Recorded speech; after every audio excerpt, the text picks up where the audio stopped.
Welcome into Hoops Forum, a production of Radius Athletics and a quick timeout podcast. I'm Tony Miller, and I'm joined again this week by my co-host Randy Sherman. Big thanks to our sponsors over at 323 Sports. Summer is on its way, which means it's time to start thinking about summer camps.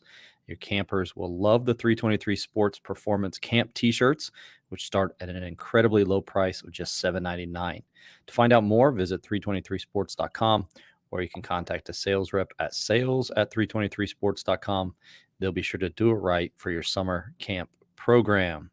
So, talking about the summer months and those off-season times of development, probably the likelihood of a lot of coaches working with one-on-one, two-on-two, like Small two-man group. sessions, Yeah. three-man small group, versus the five-on-five. Probably thinking more so of how can I incorporate skill development, dribbling, passing, shooting, along with decision making and the skills that are required for those players to actually improve as players hmm on the court once the season rolls around. So today, talking primarily about one-on-one games, maybe even some adaptations, Randy, that can go along with some of those. Sure. So small-sided games, that's one of your expertise. You're a great sharer of those, and I know a lot of people follow you looking for your inventiveness on those. So I'm eager to see what you've come up with. But with small-sided games and these small group workouts that some coaches have during the summer or off season, we want bang for the buck. We want the most amount of teaching that we can get into a small little group of players. So we need to be hitting offense, defense, decision making, skill, and small sided games. And some of the things you're going to share today are good examples of how to sort of like get multiple uses out of one activity. Try to pick ones that are a little bit more popular or have been popular for me on social media. I don't necessarily know if that means they're always great. Yeah. Uh, I have found, and you probably have found this too, like your development of your small-sided games. Sometimes they turn out great. Yeah. Sometimes they stink. I Some found duds. I found some, yeah, some are better than others. I've also found too, depending on what you emphasize within each of those, it could be a dud or it could be great. hmm And I'm not afraid to try something and for it to turn out to be a dud, but maybe the kid loves it. Those off season months, things can get long, and I want them to have fun and enjoy it. So I will sometimes, probably some coaches don't want to hear me say this, I'll sacrifice it being great basketball wise if they're going to have fun doing it. hmm And we've talked about, especially with younger kids, like just allowing Yeah. them to be able to have fun. Um, so that it may be one where you're like, no, that's not that great. You could have done it like this and it'd been a whole lot better for them to develop this. And you're probably right. But I do think that incorporating the fun element is a key part of this too. And so hopefully some of these will show that as well. So if you're listening to this, we do have video for these. So if you may want to go back and watch this episode on YouTube. I also have each of these as well as a lot more games on my YouTube channel, and we'll direct you towards where you can find all those resources towards the end here. Let me go Excellent. ahead and pull up the slides here for everybody to see. I started with this one. It's called pound finishing, and I'll try to Okay. describe each of these. This one-on-one, as the name implies, there's a pound. So basically, the drill starts or the rep starts with an offensive player, a defensive player, and when the offensive player bounces the ball, we're live. So the two players, as you're going to see in just a moment, the two players are starting. We keep them hip to hip. I think maybe now's the time to mention this as well. Like think about as you design these, what you want out of them. hmm So for instance, if I want the offense to have an advantage, a big advantage, I may put them a step behind the defense, a step behind the offense. hmm If I've got more even level players, I may put them hip to hip. If it's a drill where I want a little bit more defense, I might put the defense in front. So this is hmm I just mentioned that now because this is one where you could very easily adjust those things to create whatever you in particular want out of that one drill. So pound finishing, I'll go ahead and roll it here and Okay. again walk people through it. It So they're is hip just to hip. Okay. they're starting hip to hip. It's a pound, and then they take off to the basket. And we usually pick a certain number of spots on the floor to do this from. I think for this one, I had picked 9 spots to do.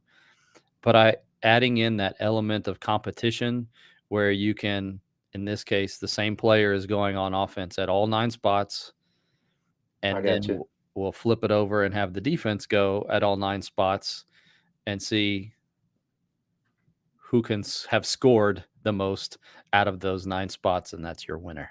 So the initial pound dribble sort of is like the starting gun for the drill, if you will. And so what would you say the objective of this drill? Like, if you could say one objective, I would say, correct me if I'm wrong, like kind of like contested finishing, like kind of coming up with like creative finishes where you're in a drive and you kind of got to, finish with a contest at the rim. For us, we teach about 7 or 8 different types of finishes. Each program has its own number. I would encourage coaches, if you don't have specific finishes that you teach, that you do equip your players with at least 3 or 4. Yeah. And I think too, the next level of thinking for your finishes are not just I have these all available to me, but when is the best time to use any given particular finish? I won't spend a lot of time with it, but just quickly, if you have a big advantage with a guy, you have him beat. We just tell straight finish, just like your Yeah. finish that you just worked on when you were a little kid. Long arm Um, layup. Yeah. one arm layup. If you have a little bit smaller advantage, kind of to throw off timing, we'll do the off foot. We call it inside reach, but you know, right foot, left Hmm. hand on the opposite sides of the basket. That's Okay. another one too that if I were to show this or if you're watching it, you probably saw that a couple times. Stride stops, that's more of hip to hip, or maybe even the defense has a little bit of advantage there in front. So Yeah. coming to that stride stop and then stride stops, if you know anything about stride stops, you can do multiple things out of that. Um, we'll do sometimes the Nash where they dribble underneath to give themselves a better angle. If you have a complete defense gets in front and everything kind of goes neutral for you, you could jump stop. Some people like floaters. We don't really teach a lot of floaters, but Hmm. could be that. Could be a Euro step that you're teaching. Could be the Barkley where you turn around and start. So I guess the answer to that is it is working not just on finishing. We want to become a better finisher. We want to be using the best finish to give us the best opportunity to score. For the context that we're in. So choosing the right finishing tool for the way you're being guarded or not. Yeah. Okay. I'm Um, talking through things like that with like my older players. I'm not necessarily doing that a lot at a camp for little third kids. graders. Yeah, Yeah. right, right. Okay. So how could we load this drill to make it more I don't know, involve, maybe say we got 4 guys. How could we could use the same start, put a secondary defender on help side, something like that? Yeah, so we'll do it sometimes with a secondary defender over on that far side.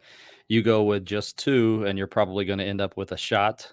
So a Hmm. shot at the rim, a finish, if it's like a late rotation, or you're going to end up with a wide open first shot off of the pass, which Yeah. I think those are great too. That's probably something we're doing a little bit earlier on in the season or with younger players to recognize maybe when I see chest, I make that extra pass Yeah. to a teammate. So again, Um, I feel like these are the kinds of drills where you can a platform drill that you can maybe either add players or add constraints or incentives and turn it into a whole new drill without changing really a whole lot. yeah, constraint I used in one-on-one, which is what we're going to be talking about today, and it's probably not going to be an issue when you're starting with a sort of a small advantage like you are in this drill. But one thing I wanted to avoid was, in a real game, in a 5-on-5 game, if you're driving and you have a small advantage on the drive, that's going to evaporate rather quickly. Like, you don't get all day to mess around with that. So in any one-on-one thing, we would use a 5-second shot clock as a time constraint. So it's not a problem here. All these clips you're running through here, this is quick hitting drill. But if the guy got in front and neutralized you and cut you off or cut your path to the rim off, then it might come into play to have that 5-second shot clock. to where you don't get all day in a game. If you're driving and come to a stop, the defense is going to collapse on you, or you got to get in the air and figure it out. Get up and get fouled, something like that. So a 5 second constraint on one is something I use that might be helpful for those of you watching or listening. That's good. All right, second one here. Call this triangle closeouts. I went to Okay. defense because there's Yeah. kind of a method to my madness. I'm jumping around a little bit. Closeouts another one of those like foundational tools, but on the other side of the ball. So finishing for your offense, I probably most are going to say finishing and shooting. If you talk about Hmm. essentials, offensive skills, defensive skills in the modern basketball, probably closeouts, guarding the ball, and this combines the two of them. Okay. I'll preface this by saying coaches will a lot of times think about the kinds of closeout drills that you're doing Hmm. so that you're practicing ones that transfer over to games.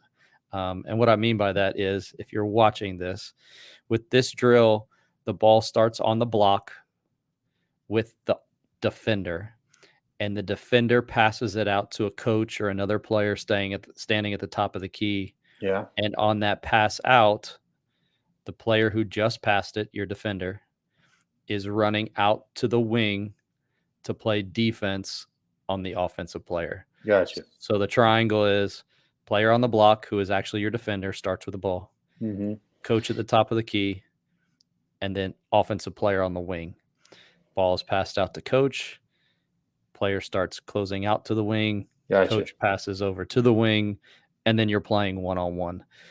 So, as you were saying, probably a little bit more game like from the standpoint of not much of an advantage for the offense, but you go live on the wing. You also have the flexibility of that's a lot of space without extra help defender standing in the way, that kind of thing. So, probably another one of those drills a little bit early on that we're practicing more so than Hmm. we are at the end. But back to my point about the type of closeouts that you have, those long closeouts where you're running from the block to a wing, Yeah. those happen during a game, but probably more likely in a game, you've got like a gap closeout where I go from being one pass away or, even two passes away to then closing out to the ball. So I'd encourage you to think about even so the design of your in this case triangle closeouts. We did this as well. We would have the guy with the ball, so your initial defender Hmm. would actually stand like up on the elbow and he would toss the ball out to the coach and then the coach would throw it quickly over to the wing. So you've got kind of more like that east-west closeout Yeah. rather than the long closeout.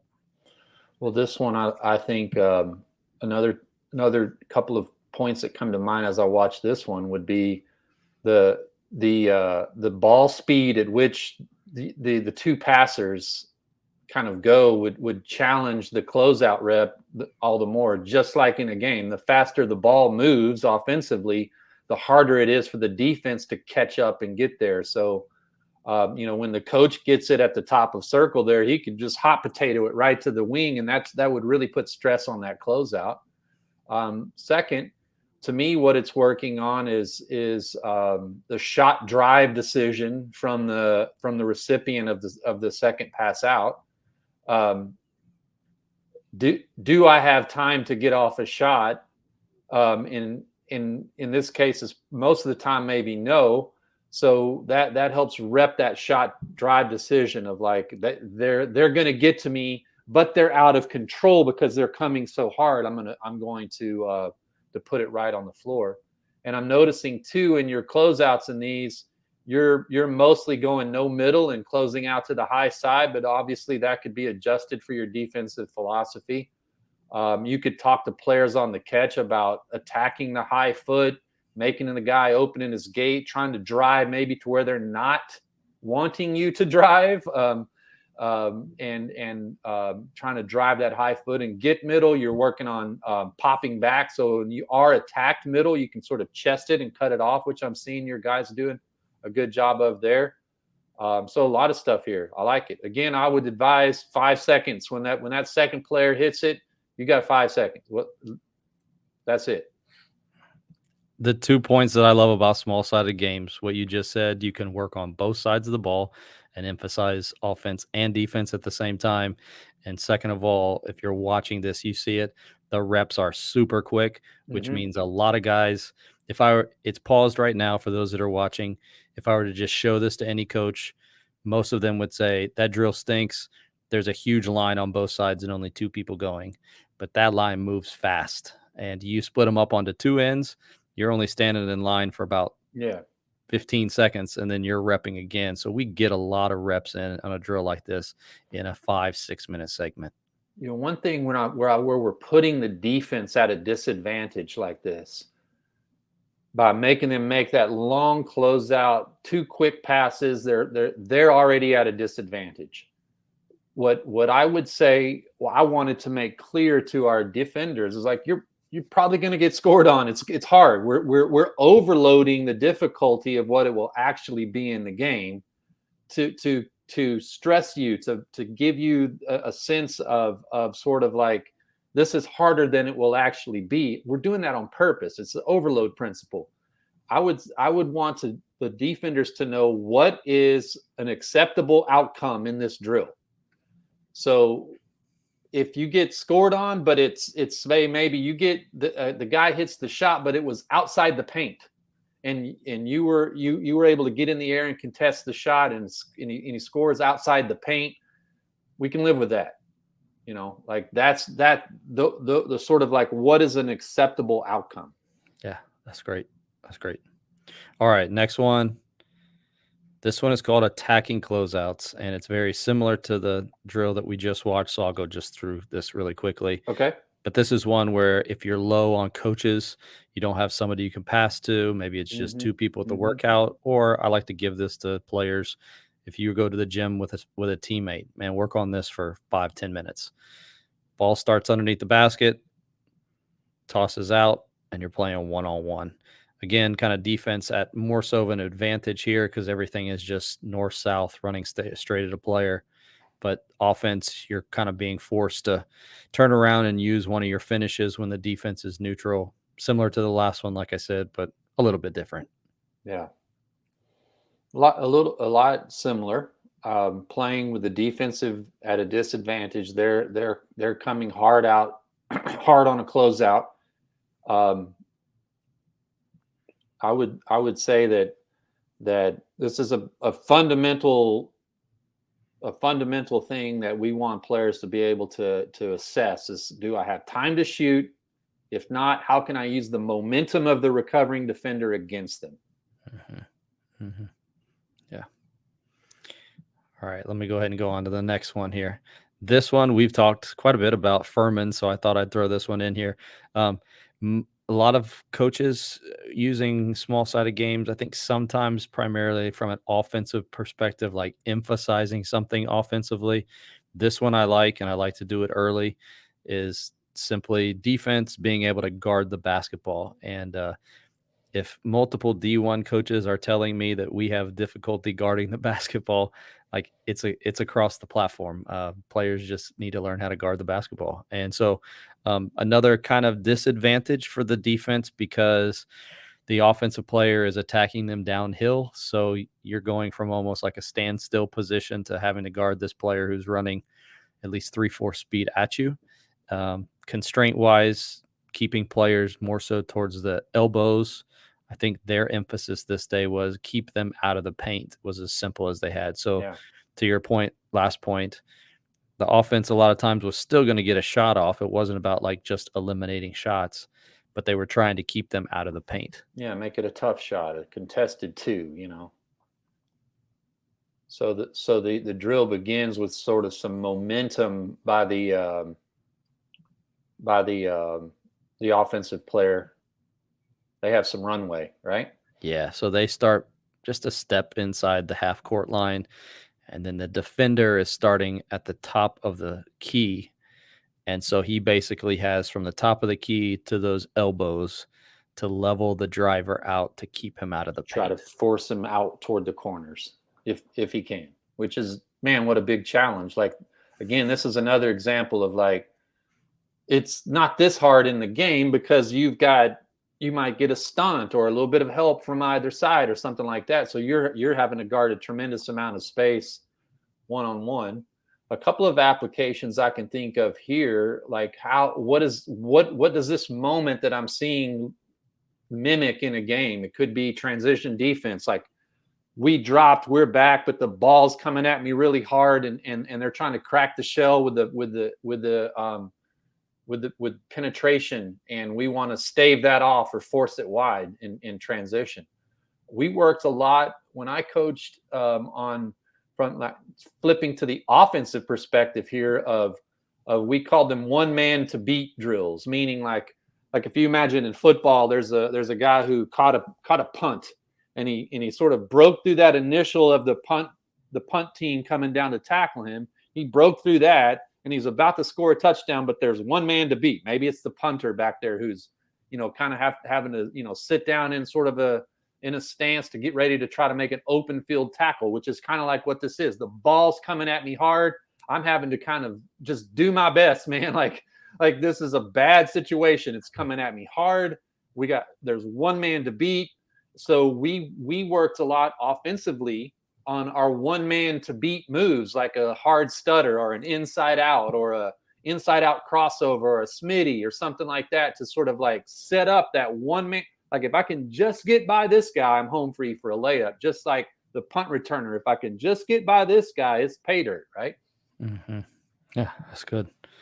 So that one's called 1v1 heat up line, just kind of a bonus. I like They that one. describe the heat up line as essentially it's about 2 steps outside the 3-point line, and they will actually put down a piece of tape on the floor. And Coach Ritchie, I heard him say it to him that day, if you can't guard inside this line, you can't play for us.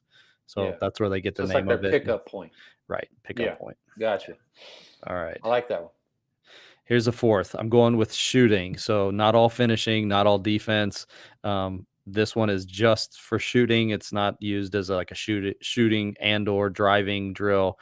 And so describing for you, those that are listening, we put a cone at the 3-point line, and this cone could be anywhere on a 3-point line. And then there are 2 other cones that basically form a triangle off of that top cone there. And whichever way the offense decides to go, right or left, the defender who starts in front of the offensive player must go around the opposite cone. So as the ball is at the top, if the shooter goes right, then the defender must start to run around the left cone and then come and defend the shooter. So this is a shooting off the dribble drill. This is not catch and shoot or just catch and one dribble. You'll see him basically clear it with one big dribble or 2 dribbles, and he's got a defender coming and contesting the mid-range jump shot. Let's see it. Oh, I see. Okay. 1, 2, comes and contests the jump shot.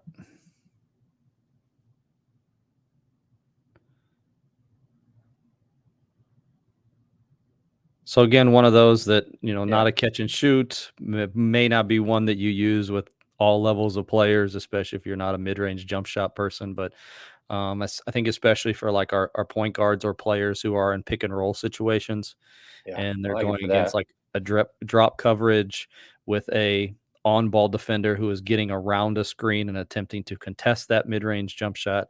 I think this could be one that is used. I like it as a contest drill. I like it. I like the stop and pop idea from the offensive player.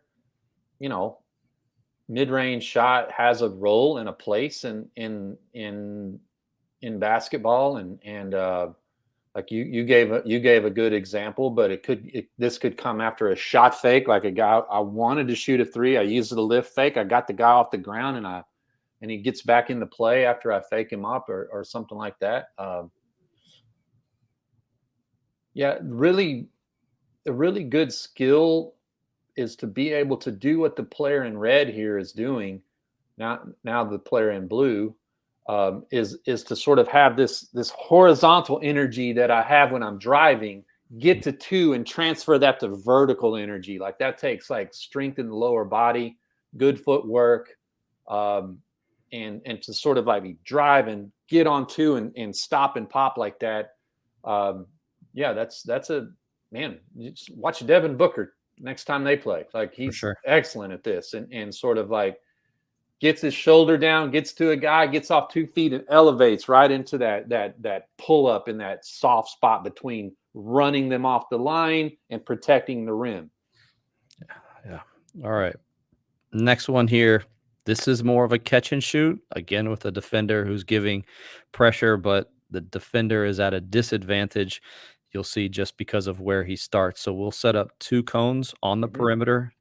So in this case, there's one that's basically kind of high wing, and then another one that's low wing, kind of a step or two below free throw line extended.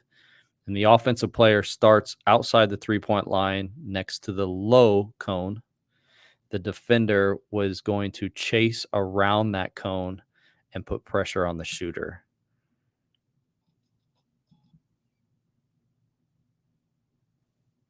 We call this stagger screen shooting just because the cones are kind of set up in that stagger shape. Yeah. And the defender, again, he's several steps behind the offensive player, which allows for the shooter to get a relatively clean shot off, but you're at least feeling some pressure rather than thinking that I have to shot fake or make a move to get somewhere else. You know a shot is coming.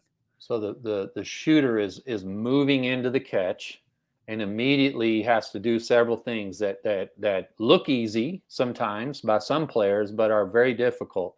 Organize your feet, find the Mhm. rim.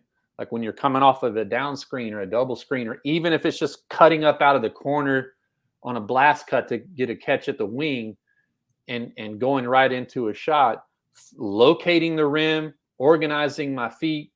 And then another thing that I like that's being worked on here is if you have inefficiencies in your shot mechanics, your release time, and things like that, you're not getting a shot off. You know what I mean? Like Mhm. the defender will get back to you if you have to take this kind of false step out to the side, or if you wind the ball up too much. So the compactness, I guess, is a word I could use.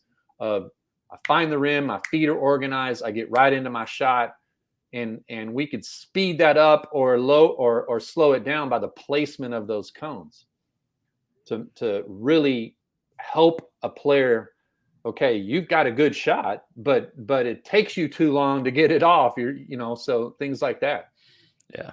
The guys like that one just simply because to your point, it helps them quicken their shot. And that is probably one of the biggest changes that they have to go through going from high school to college. Yeah, good point. All The right. This speed is of the the game changes, so the speed of closure of space reduces. I think this is the last one. I included this one. If you're watching this involves really small kids on a Hmm. smaller goal. We've lowered the goal down. This is one of those like camp drills Okay. that I found even younger kids have done and enjoyed doing. I've called this 1v1 tag. And so I'll go ahead and play it and describe it. You have an offensive player who's standing at the top of the key. The defender is going to actually start with the ball at the free throw line, and you can place just one cone at the top of the key. Hmm. The player with the ball tosses it out to the offense. The offense drives to score it, and the defender is trying to chase down the shooter and just tag him in the back. And if they do tag them, does that mean like they kind of win per se Yes, as the defender? that means the basket doesn't count and they win as the defender. I got you. It's avoided collisions around the basket, kids jumping under each other, running into each other, hurting each other. And the offensive player, this is a little bit higher level than the kids can only dribble in and shoot an uncontested layup. Like Hmm. they can play in smaller games. You can see probably the age of the kids here around 6, 7, 8 years old. Hmm. And so they're working on finishing around the basket, but there's not that full blown 1v1 players on my hip type of thing. Yeah, and it's fun because it's like, oh, I'm going to catch this guy, and you could kind of increase or decrease the distance between the cones to make it a little more or less likely that they'll get tagged. Now, noticing in all of these reps, the driver's going to their right hand, you could say, okay, now we're going to work on left hand, like, and have them go the other way and just do the same drill the other way. I like it. I think that, if you were to apply the same drill to sort of like an upper level, or even, a few grades above these youngsters, you could talk about like getting you're getting your shot up early so you don't get caught. So like getting the ball up, doing in one dribble what you could have done in two. Or sorry, let me reverse that. Doing in one dribble what you did in two. Try to get it up early. Try to get there in one less dribble. That's those are good applications there. I had been doing small sided games primarily with my older kids, and I figured, how can we change this or adapt this to do it with the younger kids? You add tag to anything to smaller kids, and they think it's awesome. Hmm. Um, I mean, we've been doing some of these for years, whether it's like dribble knockout or, even like a shooting knockout game. You're not playing one on one, but you feel pressure, and I think that's just a huge part of it is to feel some sort of pressure, something that's game like. And it could be something that's pretty low level or something that's intense where you've got multiple defenders out on the floor. Even the younger kids, I think, can benefit from these types of games. Yeah, and it's something like this, even with high school, college guys, like you're not going to probably catch him to tag him, but we could be drilling like chase down block, like pin it on the glass, like try to get the chase down block. I have that one. I just didn't include it. I almost did, Awesome, but I didn't good. include it. Well, great minds think alike. So if you want to find more of these, I have multiple playlists. I started creating some shorts. Those are those vertical videos. So there's a Hmm. vertical video short list, small sided game list on YouTube, and then there's also kind of a those larger games. Those are more so 4v3, 4v4, even some 5v4 type stuff. So if you're looking for any of those, you can go and search Coach Tony Miller there on YouTube, and you'll find those there. Um, so that's it with the games. I do want to mention this before we head out. May 23rd on Tuesday, Hmm. we've got an event coming up. Randy, can you tell people about that? We are going to dive deep into 2-3 zone. Going to do a web clinic for coaches that night on just sort of the ins and outs on how to play 2-3 zone, break down the positions and where to be when the ball's here, and how we're guarding certain alignments, and yeah, just all things 2-3 zone in a web clinic format. So yeah, look for that and join us. Will you usually try to include presentation, some diagrams, some games sometimes that you can practice? I think some coaches have found even the Q&A that we have at the end sometimes even more valuable. So this isn't your basic, like, just go stand on a 2-3 zone. Randy will give some great insight to things and maybe some unique things that can put some wrinkles in your 2-3 zone, or some ideas for adjusting to some of the offensive strategies that coaches are doing against that. So Yeah. we'll be sure to include links to that down in the description. So make sure that you go and click on that. You can sign up for that. And then on the closer to the 23rd, there'll be some specific instructions how you get to that and everything. So we've done a couple of these before, been really successful. Coaches have really enjoyed them. And so I'm Hmm. looking forward to starting some of these, couple of these. We'll try to have maybe a couple of these this summer that you can learn from. That'll do it for this episode. If you missed any part of the live show, you can go back and watch or listen. Just search Hoops Forum on YouTube to watch the full interview, or you can go to any podcast platform and search A Quick Timeout, and there you'll find the audio version of this show. For Randy Sherman, I'm Tony Miller. We'll talk to you again next time on Hoops Forum.